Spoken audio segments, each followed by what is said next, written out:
channel and press the bell icon to get the latest updates.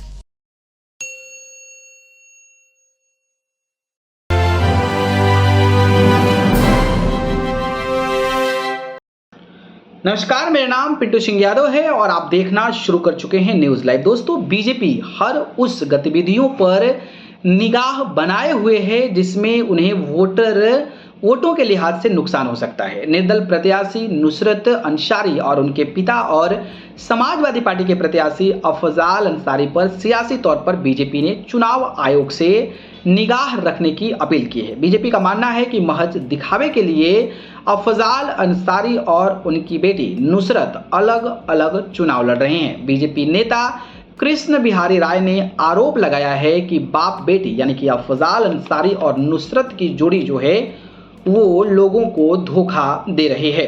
Kashi प्रांत के लोकसभा चुनाव संयोजक कृष्ण बिहारी राय ने एक चैनल से बातचीत की। उस चैनल से बातचीत के दौरान अफजाल अंसारी और उनकी बेटी नुसरत अंसारी का नाम लिए बगैर कृष्ण बिहारी राय ने उन पर सियासी हमला बोला।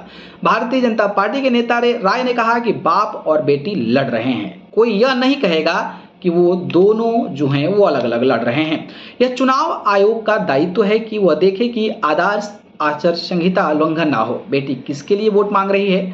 नुसरत अंसारी का बिना नाम लिए कृष्ण बिहारी राय ने लिखा कि वह नुसरत खुद के लिए वोट मांग रही है या अपने पिता यानी कि अफजाल अंसारी के लिए वोट मांग रही है, यह तो देखना होगा। कृष्ण बिहारी राय ने कहा कि आदर्श चुनाव आचार संहिता के अनुसार प्रत्येक कैंडिडेट को अपने चुनाव चिन्ह पर खुद के लिए वोट मांगने का अधिकार है, वह दूसरे के लिए वोट नहीं मांग सकता है। बाप बेटी की जोड़ी अलग अलग चुनाव लड़कर लोगों को धोखा देने का काम कर रही है। आपको पता होगा कि गाजीपुर से अफजाल अंसारी समाजवादी पार्टी से चुनावी मैदान में है, तो वहीं अपनी बेटी नुसरत को भी चुनावी मैदान में उतारे हैं। उनको भी सिंबल मिल चुका है, छड़ी सांप मिला है, लेकिन यहां पर कानूनी पेंच ना फंसे इसलिए अफजाल अंसारी ने अपनी बेटी को भी चुनावी मैदान में उतारा है।